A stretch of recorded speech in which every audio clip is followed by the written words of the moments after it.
On a tous un peu ce sentiment, non? Cette impression que tout va plus vite, que les journées ne sont jamais assez longues. Oui, complètement. On est bombardé de notifications, la frontière, enfin, elle est devenue complètement floue entre le travail et la maison. C'est ça. Du coup, on se sent épuisé, on parle de burn-out, de charge mentale, comme si c'était juste un problème personnel, un truc à régler soi-même. Et si, justement, ce n'était pas un problème personnel du tout. C'est vraiment le point de départ du livre de Jonathan Crary, 24/7, le capitalisme à l'assaut du sommeil. D'accord. Pour lui, cet épuisement généralisé, ce n'est pas un accident. C'est la conséquence logique d'un système qui a complètement changé notre rapport au temps. On n'est plus juste dans une économie où les magasins ferment tard. C'est plus profond que ça. Beaucoup plus. On est entré dans ce qu'il appelle le 24/7, une nouvelle temporalité. Le 247, on connaît l'expression, bien sûr. Mais lui, il lui donne un sens bien plus fort, j'imagine. Ce n'est pas juste la supérette du coin. Non, pas du tout. Pour lui, c'est une logique qui vise à créer un monde sans interruption.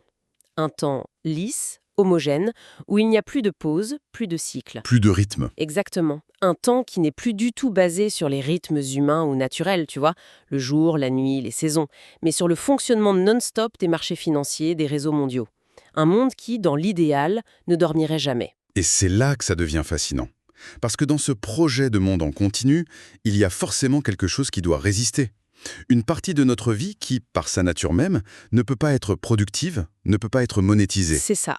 Et sa réponse, c'est le sommeil. Le sommeil, c'est la dernière grande frontière. C'est l'ultime bastion de résistance, même si c'est une résistance involontaire face à la colonisation totale de notre temps. D'accord. Donc la vraie question du livre, celle qui va nous guider, c'est que se passe-t-il quand cette dernière frontière est attaquée? Quand on essaye de la grignoter, de la faire sauter, quelles sont les conséquences? Ok, alors entrons dans le vif du sujet. Ce concept de 24/7, il faut qu'on décortique un peu. L'auteur dit que c'est un monde sans nuit, au sens propre comme au figuré.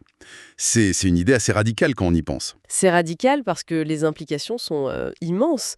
Le 24/7, il l'appelle ça un non-temps.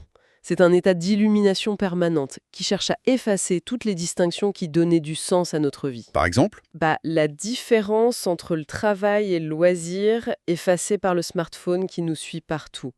Entre l'espace public et la sphère privée effacée par les réseaux sociaux. et entre le jour et la nuit, bien sûr. Évidemment, effacée par la lumière artificielle et cette injonction à être toujours connecté. C'est un temps qui ne respire plus en quelque sorte. Un présent qui s'étire à l'infini. C'est exactement ça. Crary parle d'un mirage, d'un monde sans ombre. Et un monde sans ombre, c'est un monde sans relief, sans histoire, sans altérité, sans aucune place pour ce qui est différent. Et c'est pour ça que le sommeil est si insupportable à cette logique. Justement, c'est là qu'on arrive au cœur de son analyse. Pensez-y une seconde. C'est une activité profondément inutile et passive du point de vue du marché. C'est vrai. On ne peut rien produire, rien consommer, rien communiquer quand on dort. On est déconnecté, Injoignable. improductif. Voilà. C'est une perte sèche de temps et donc d'argent potentiel. C'est fou quand on y pense.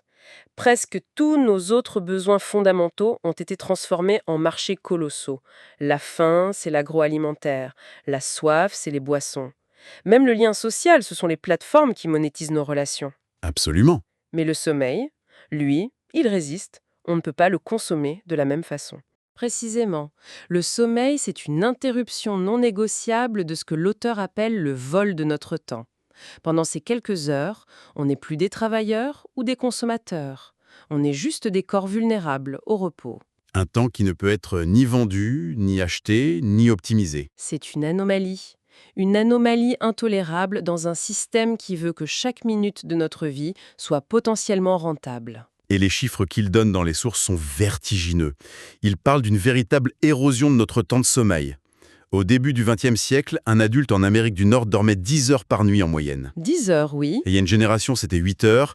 Aujourd'hui, on est plus proche des 6h30. Ah oui. C'est une perte d'un tiers en un siècle. Et cette érosion, ce n'est pas un hasard. Ce n'est pas juste une sorte de dérive culturelle. C'est le résultat d'une pression économique et institutionnelle qui est immense. Mais est-ce que c'est une volonté consciente, une sorte de complot pour nous faire moins dormir, ou c'est juste un effet secondaire? C'est là que son analyse devient vraiment glaçante. Il montre qu'il y a bien une volonté active derrière tout ça. Et pour l'illustrer, il prend un exemple qui a l'air de sortir d'un film de science-fiction, mais qui est bien réel. Ah oui. Les recherches de l'armée américaine sur un petit oiseau, le bruant à couronne blanche. Un oiseau. Quel est le rapport avec notre sommeil? Ce petit oiseau, il a une capacité incroyable. Pendant sa migration, il peut rester éveillé et actif pendant 7 jours d'affilée.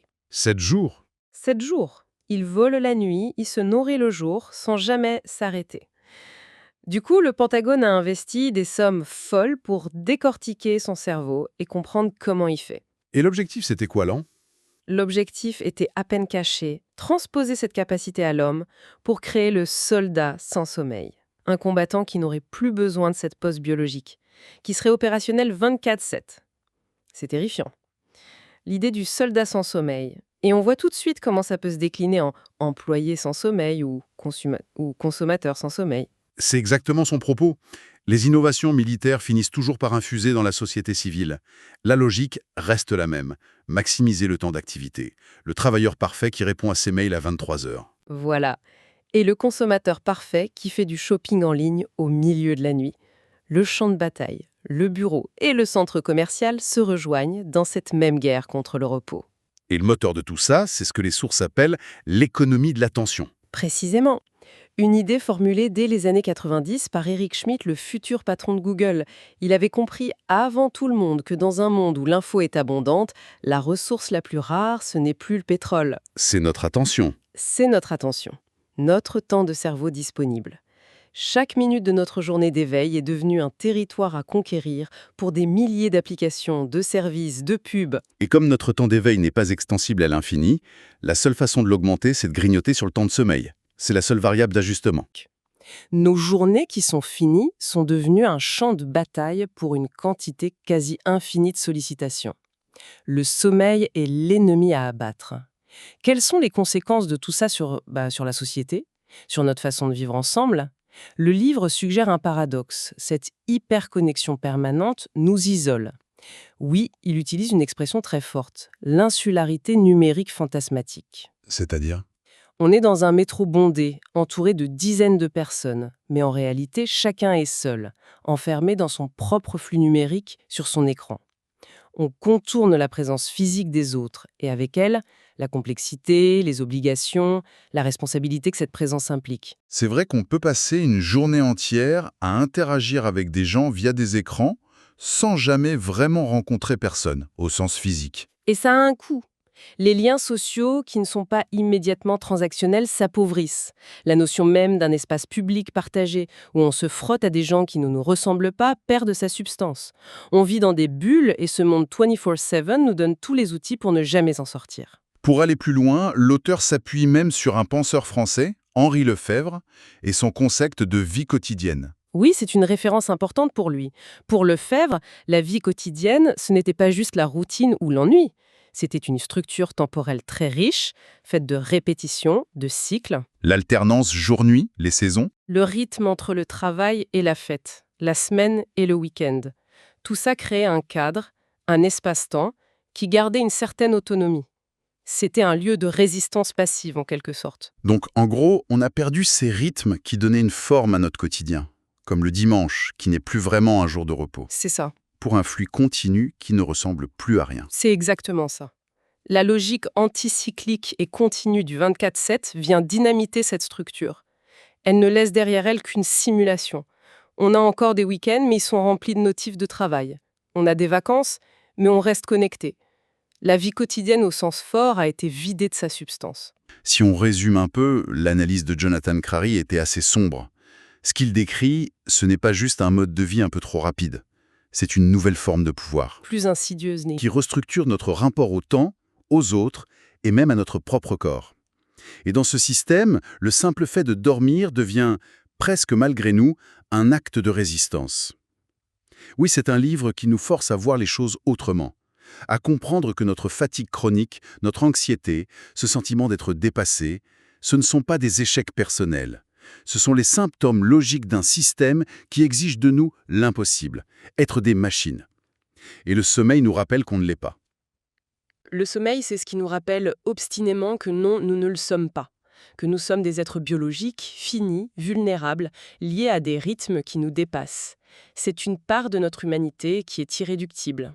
Alors, est-ce qu'on reste sur ce constat un peu déprimant, ou est-ce que le livre offre une porte de sortie, une lueur d'espoir? Il y a une lueur, oui, mais elle n'est pas là où on l'attendrait. Il ne propose pas de solution miracle, pas de détox digital en 5 étapes. D'accord. Il termine sur une idée beaucoup plus profonde, à la fois poétique et politique. Face à ce présent qui semble sans issue, où l'avenir est souvent réduit à une série de catastrophes, il suggère que la première étape pour imaginer un autre futur, c'est peut-être de se réapproprier le rêve. Le rêve au sens propre, celui qu'on fait en dormant? Oui, exactement. Il dit que simplement rêver de pouvoir dormir, rêver d'un monde où le repos serait possible et serait valorisé, c'est déjà refuser le poids écrasant de ce monde 24/7. C'est une façon, au niveau le plus intime de notre expérience, de dessiner les contours d'un autre possible. C'est une belle idée. C'est affirmer que nous ne sommes pas des machines, que nous avons besoin de pause, de cycle, de renouveau. La résistance, suggère-t-il, ne commence peut-être pas dans la rue avec une pancarte, mais dans le silence et l'obscurité de notre chambre, dans cet abandon qu'est le sommeil.